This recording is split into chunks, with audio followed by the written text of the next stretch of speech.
Senhoras senadoras, senhores senadores, estimados telespectadores, ouvintes da Rádio Senado, vou falar sobre um tema que está muito prestigiado na iniciativa privada e começa a ser tratado também no setor público, que é o tema que tem o nome em inglês, compliance, e já está sendo...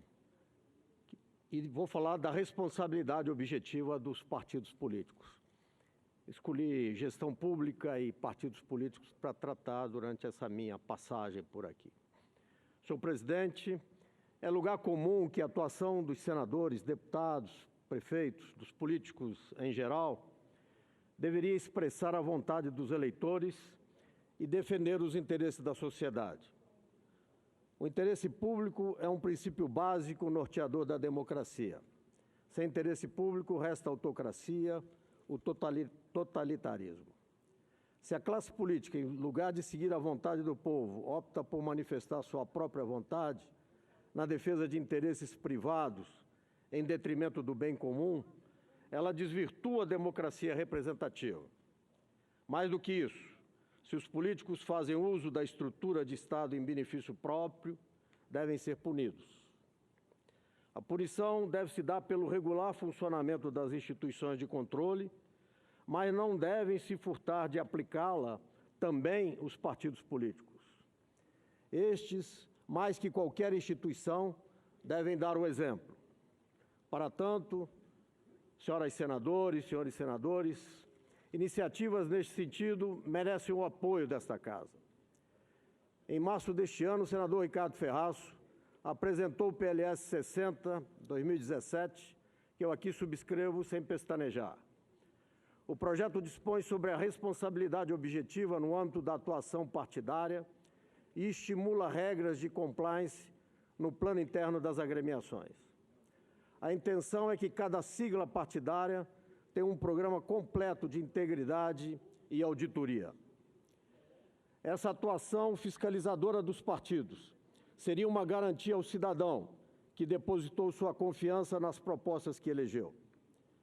Cabe aos políticos executar as promessas de campanha e manter canais de interlocução com o público.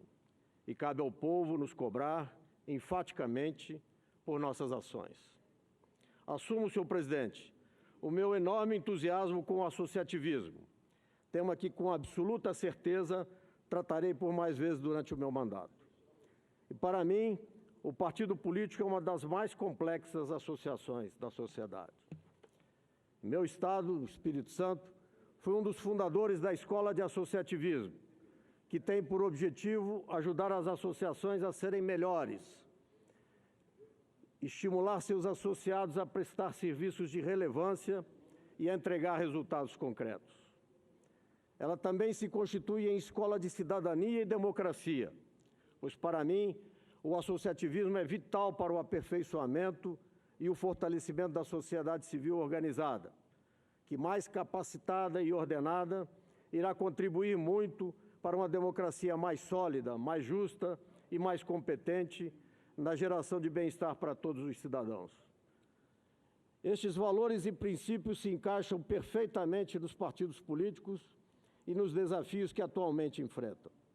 Trataremos disso também ao longo do mandato. Mas, voltando ao Senado, senhoras senadoras e senhores senadores, o projeto de lei do Senado número 60, se aprovado, será um marco da moral no âmbito dos partidos e uma vitória da ética na recuperação da credibilidade da classe política em nosso país. Montar partido político no Brasil se tornou um negócio, eu diria, um grande negócio.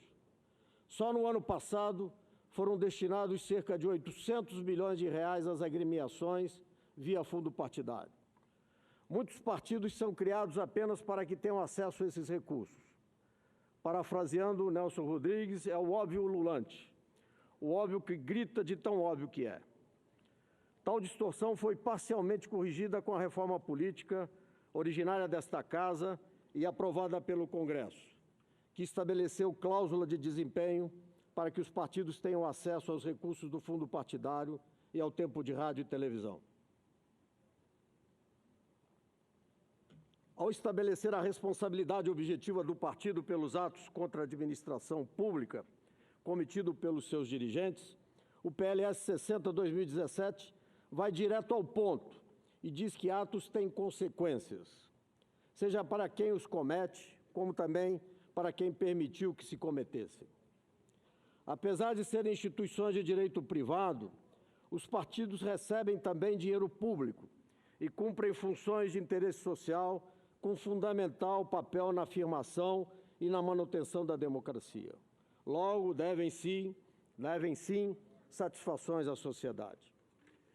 Permitam-me, os nobres colegas, citar o filósofo e jurista Hans Kelsen, que descreveu o surgimento dos partidos como um mecanismo eficiente para fortalecer a vontade coletiva.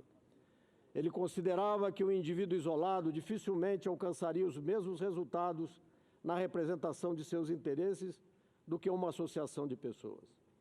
Essa é a premissa dos partidos, o agrupamento de pessoas com intenções semelhantes, visando ao fortalecimento de suas ideias.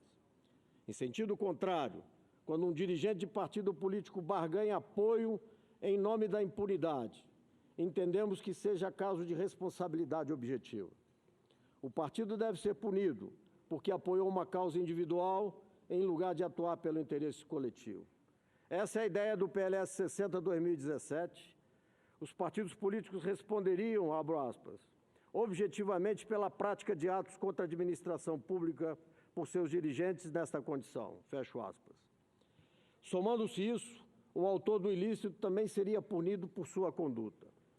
Sem a moralização dos partidos, parece difícil fortalecer a eficiência, a probidade e a competência do setor público. Princípios que, devo dizer, farei questão de defender todo o meu mandato, como instrumento de constante melhoria da qualidade do setor. Essas que deveriam ser as questões centrais do debate institucional acabam sufocadas pela pauta dos interesses privados de agentes políticos. Gasta-se muita energia com os temas pessoais, em vez de se buscar o que é essencial, a eficiência na gestão de recursos públicos. Tenho a convicção de que é urgente e necessário adotarmos o modelo da iniciativa privada, em que os exemplos de boa gestão são premiados com sucesso e as distorções de conduta rigorosamente punidas. Assim como no meio empresarial, os eleitores, todos os cidadãos e cidadãs, devem ser considerados como clientes da política. Os altos impostos pagos pelos brasileiros devem ter, no mínimo, bons serviços como retorno.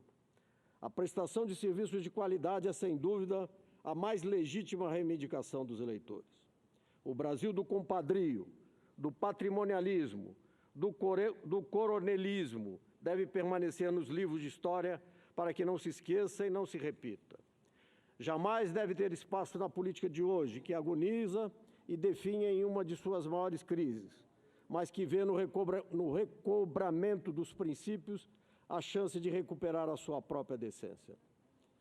Senhoras e senhores senadores, uma nova história começa pela prática dos procedimentos de compliance e pela preocupação com a transparência das ações. Dessa forma, se queremos uma política ética, precisamos que as estruturas partidárias funcionem de modo adequado e moral. Os mecanismos de compliance utilizados em empresas servem perfeitamente aos partidos políticos. O modelo atual de siglas partidárias criadas com o objetivo exclusivo de captar recurso público ou vender apoio político se esgotou. Chegou o momento de mudarmos a nossa política para uma direção que tenha a ética como pressuposto e o bem-estar geral como finalidade. Antes de terminar, senhor presidente, devo encaminhar uma vez mais a todos os parlamentares o meu pedido de apoio para que possamos aprovar com a maior brevidade possível o PLS 60/2017, que tramita na Comissão de Constituição e Justiça e tem o excelentíssimo, no sentido literal da palavra, senador Antônio Anastasia como relator. E não tenho dúvidas, fará um distinto trabalho.